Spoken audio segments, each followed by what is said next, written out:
ஸ்தோத்திரம் ஆண்டவரே, ஸ்தோத்திரம் இயேசுவே, ஸ்தோத்திரம் கர்த்தாவே.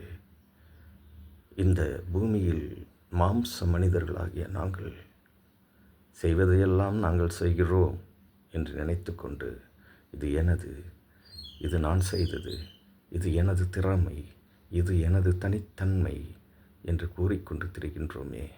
எங்களை பார்த்து வேதத்திலே ஒரு கேள்வி கேட்டீரே ஆண்டவரே, கர்த்தரே. நான் பூமியை அஸ்திபாரம் போடுகிற பொழுது நீ எங்கே இருந்தாய் என்று கேட்கின்றீரே ஆண்டவரே. நாங்கள் என்ன சொல்வது? ஆண்டவரே, உங்களை எப்போதும் எக்கணமும் ஒவ்வொரு க்ஷணமும் உங்களை நினைத்து ஸ்தோத்திரிப்பதே இதற்குண்டான விடை என்பதை அறிந்து ஸ்தோத்திரிக்கிறோம் ஆண்டவரே. ஸ்தோத்திரிக்கின்றோம். ஸ்தோத்திரம், ஸ்தோத்திரம், ஸ்தோத்திரம். அல்லேலூயா.